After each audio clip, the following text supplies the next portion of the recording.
이 대통령 탄핵 심판 선고 이후에 몇 가지 문제점을 지적하지 않을 수 없어서 나왔습니다. 우선 당이 윤석열 대통령을 헌신짝처럼 벌이하는 거, 이것도 문제지만은 이 당의 주인인 당원들하고도 적극적인 어떤 의견 수렴 과정 등이 없다는 거, 이게 참 문제다 하는 것을 지적하지 않을 수가 없습니다. 당과 당원에 대한 의리와 충정, 이게 기본입니다. 당과 당원에 대한 의리와 충정이 없는데 어떻게 국민의 신뢰를 얻겠습니까? 이것은 우리가 앞으로 대선 승리, 이것보다도 더 중요한 문제다. 대선 승리보다도 어떤 당의 연속성과도 관련된 문제이기 때문에 그렇습니다. 우리는 아시다시피 지난 10년 동안 2명의 대통령을 탄핵으로 잃었습니다. 우리가 분열돼서 잃었습니다. 당원들은 이에 대해서 상실감은 물론이거니와 분노, 좌절하고 있습니다. 당원들의 이런 마음을 우리가 외면해서는 안 됩니다. 제가 우리 지도부를 비난하려고 하는 게 아닙니다. 물론 탄핵, 심판 이런 과정에서 민주당 지도부는 광화문에다가 텐트 지도부를 차려놓고 필사적으로 싸웠습니다. 우리하고는 현격한 차이가 있는 것 사실입니다. 그러나 당 지도부도 참 중심을 잡으려고 노력해 온 것도 사실입니다. 지금 탄핵 심판 선고 이후에 당원들에 대해서 우리가 어떤 진정한 사과나 또 당원들의 어떤 의견 수렴 과정을 꼭 거쳐야 합니다. 우리가 대선이 별로 남지 않았습니다. 우선 우리가 대선을 치르기 위해서는 변화하고 혁신해야 됩니다. 정말로 재창당 수준의 변화, 혁신 절대적입니다. 그러기 위해서는 일차적으로 당원들하고의 직접적인, 적극적인, 광범위한 의견 수렴 과정이 있어야 된다. 우리 당이라는 것은 당신과 민심에 떠있는 배와 같습니다. 그러면 우리가 아무 일도 없었다는 듯이 시간이 촉박하니까 그냥 가야 된다? 이것은 아니라고 봅니다.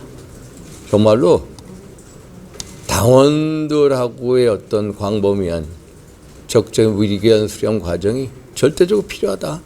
이런 충정에서 말씀을 드립니다. 질의응답 받겠습니다.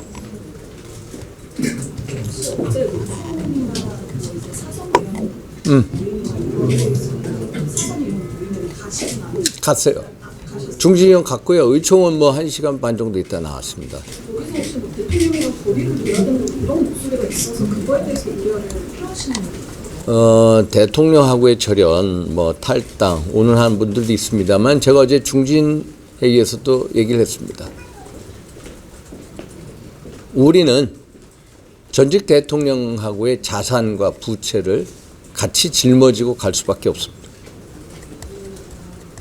과거에도 우리가 이런 식의 어떤 위기 시에 어떤 대통령하고의 적극적인 절연을 통해서 위기를 탈피하려고 한 적이 수차례 있었습니다. 저는 그런 뺄셈 정치를 배경합니다. 이명박 대통령 말기에도 당시 친이계에서 이명박 대통령 탈당하라는 요구가 나왔습니다. 그때 저는 친박 의원이었지만 반대했습니다. 다시 제 뜻을 당시 박근혜 대표께서 받아주셔서 우리는 이명박 대통령의 자산과 부채를 같이 가지고 왔습니다. 그래서 정권 재창출을 할 수가 있었습니다. 지금도 똑같은 상황이 벌어지고 있습니다. 절연보다 더 무서운 게 분열입니다. 그래서 저는 항상 덧셈 정치를 주장하는 사람으로서 대통령께서 이 문제를 스스로 해결할 수 있게끔 시간을 드리면 대통령께서 알아서 다 하십니다. 탈당해라, 해라. 그렇게 얘기하지 않는 게 우리가 모셨던 대통령에 대한 기본적인 예의입니다. 대통령 왜 이런 생각 안 하시겠습니까? 그분도 당에 부담이 되는 거 원하시겠습니까? 아닙니다. 대통령 그런 생각 없습니다. 저는 뭐 대통령이 어떻게 하는지 충분히 다 생각을 알고 있습니다만은 그것을 뭐 절연하니까 탈당해 그런 목소리 내지 마십시오. 다 알아서 하십니다. 적어도 대통령께 시간을 드리는 게 우리가 모셨던 대통령에 대한 기본적인 예의고 기본적인 도리다 이런 말씀을 드립니다. 네. 어제 김재석 의원이 그래서 저는 그것을 뒤늦게 알았는데 아니 저는 뭐 저는 우리 김재섭 의원이 너무 잘 아십니다. 제가 대통령 12.3 비상계엄 이후에 의총에서 저 혼자 떠들었습니다. 대통령의 충정을 읽기 위해서 우리가 한번 토론도 해보고 의견 수렴도 해보고 뭐 대통령도 만나보고 여러 가지 의견을 제시하는 게 그게 기본적으로 우리가 모셨던 대통령에 대한 도리다. 기본적인 도리다라고 말씀을 드렸습니다. 그래서 당시 그런 분위기 아니었습니까? 13 비상계엄 이후에 내란 숙계로 전부 다 대통령을 단정 짓지 않았습니까? 그러면 제가 가장 먼저 달려갔죠. 그러면 제가 내란 숙계 윤석열 대통령과 자기 정치하러 제가 달려갔습니까? 저는 솔직히 말씀드립니다. 저는 대통령에 대한 기본적인 의리로 달려간 사람입니다. 물론 그 다음에 들어오신 분들하고 저하고는 현격한 차이가 있다는 걸 얘기하려는 건지는 모르겠습니다만은 저는 자기 정치하러 간 게 아니라 대통령하고의 의리 또 제가 이 체질 수호 어떤 싸움의 성격이기 때문에 자유민주주의라는 가치에 대한 의리 두 가지를 가지고 저는 처음부터 대통령하고 같은 생각으로 뛰어왔던 겁니다. 그래서 저는 자기 정치 뭐 이런 생각이 없었고요. 그리고 이 어떤 지금은 제가 지난 의총에서 말씀드렸습니다. 어떤 분열적인 이런 언어의 공세할 때가 아니다. 지금은 우리 모두 총체적으로 책임을 통감하고 그 속에서 우리가 변화 혁신을 꾀하면서 그 다음을 준비를 해야 할 때다. 이런 말씀을 드리고 싶습니다. 그래서 우리한테 가장 중요한 문제는 분열은 필패다. 제가 지난 의총에서도 뭐 누구를 징계해라, 기강을 세워라 여러 의견이 있었습니다. 저하고 같이 탄핵 반대하는 의원들이 나가서 중진 의원도 말씀하시고 그러나 저는 제가 누차례 얘기하지 않았느냐 수차례 작년 11월부터 분열은 탄핵을 부른다. 수십 차례 얘기했습니다. 분열해서는 안 된다.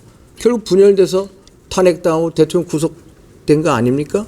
지금도 그런 분열전 행태로 가서는 안 된다. 우리는 정말로 땜질하기도 힘든 당내 상황이지만은 적어도 겉으로 땜질을 하면서까지 우리가 어떻게 하면은 분열하지 않고 우리가 같이 갈 수 있는 방법을 지혜를 모으자라고 지난 의총에서 제가 얘기했습니다. 어제 제가 의원총에서 말씀 안 드린 이유가 이제 중진회의에서 얘기했기 때문에 말씀 안 드렸습니다만은 저는 기본적으로 더 이상의 분열은 안 된다. 그러나 분열 안 한 가운데 우리가 변화 혁신의 물꼬를 트는 게 그게 대선 승리의 기본적인 출발점이다. 이렇게 말씀을 드린 겁니다. 또 오늘 당내에서 이제 안철수 의원이나 이런 분들 대선 경선 참여 좀 밝히고 있는데 의원님께서는 경선 출마할 의견 있으신가요? 뭐 저는 일단 너무나도 저 자신도 상실감이 너무 큽니다. 그래서 주변에서 뭐 그런 얘기도 하는 분들도 있고 또 뭐 한데 뭐 여러 의견을 듣고 안철수 의원은 말씀하시더라고요. 저한테 어제. 그래서 저는 안철수 의원 제가 우리 당의 가장 중요한 자산 중에 한 분이 안철수 의원입니다. 그래서 안철수 의원 적극 나가시라고 그랬습니다. 적극 나가시라고 출마하시라고. 그래서 안철수 의원 같은 분이 들어간 좋고 바깥에 있는 분을 영입하는 것도 좋고 뭐 지금 한덕수 총리를 모시자 이런 의견도 있고 결국 어떻게 하면은 우리가 참 힘든 상황 속에서도 많은 총의를 모아서 이길 수 있는 방법 지혜를 모으자 이런 겁니다. 그래서 제가 그래서 더 이상 분열은 안 된다라고 말씀드리는 겁니다. 저는 그런 입장에 변함이 없습니다. 그렇지만은 안으로 변화 혁신 좀 하자. 그걸 위해서 당원들하고의 기본적인 광범위한 의견 수렴, 소통 기본이다. 이런 말씀입니다. 이번 혹시 대통령하고 만나실 계획 같은 거 있으신가요? 저희 여러 번 만났습니다. 근데 저는 뭐 당일날부터 여러 번 만났고 대통령하고 자주 만납니다. 근데 그런 거를 그런 거를 뭐 언론 플레이하고 저는 그런 정치를 배격하는 사람입니다. 그래서 대통령 만나고 안 만나는 게 왜 기사거리가 되냐. 저는 그걸 못 참는 사람입니다. 저는 그 당일날부터 수차례 만났습니다. 그러나 그게 왜 예를 들어서 그분 그런 상황이 있으면 위로라도 해드려야죠. 그 기본적인 거 아닙니까? 그래서 그걸 가지고 뭐 언론 플레이하고 뭐 했다. 그거 자체에 어떤 만나고 안 만난 거에 대해서 그 기사거리를 만들어 주지 말라 이 말씀을 드립니다. 저는 대통령이 누구 만나지 다 합니다. 지도부 만나고 누구 만나고 다 그런 거 알아요. 근데 그거에 대해서 뭐 만나고 안 만나고 저는 이미 당일날부터 만나고 여러 차례 그것도 하고 뭐 하지만은 사실 어제도 뵀습니다만은 제가 대통령께 참 얼마나 그분도 당연히 탄핵은 기각될 거다라고 확신을 가졌습니다. 저도 확신을 가졌습니다. 그런데 너무나도 어긋난 겁니다. 세상에 적어도 이런 식의 절차적인 위법 사례가 10개나 있다라고 허영 경희대 석사 교수님이 얘기했습니다. 그렇게 해도 어떤 절차적인 문제에 대해서 각하 의견이 하나도 없다는 거 이거 어떻게 보십니까? 이게 무슨 정치 판결입니까? 그래서 너무너무 상실감이 크기 때문에 그래서 대통령이 아주 의연하게 받아들이고 계십니다. 그래서 대통령께 시간을 드리면 그분이 다 알아서 합니다. 그래서 제가 어제 조경태 의원도 불러서 얘기했습니다. 조 의원 그런 얘기하지 마라. 다 대통령 생각이 있으시다. 시간을 드리는 게 기본적인 그분에 대한 예의다. 그분이 지도부가 와가지고 뭐 하는데 그래 지도부 잘 되기를 바라고 이 당이 잘 되기를 바라지 이 당에 무슨 고춧가루를 뿌리고 싶어 하겠습니까? 사실 대통령 주변에 신당 창당하는 사람 많습니다. 저한테도 와서 그런 사람 많습니다.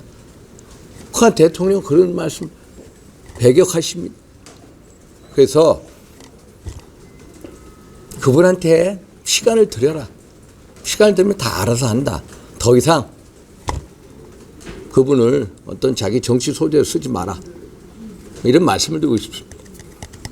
그 당일날 뵀다라고 하는 거는 파면 당일 말씀. 당일날 뵀습니다. 어제도 뵀다는 말씀. 여러 차례 뵀습니다. 근데 그런 거를 언론에다가 얘기하는 것 자체가 내가 이제 누가 뭐 언론 플레이하고 그래서 제가 말씀드립니다. 그거 자체에 어떤 그걸 주지 마십시오.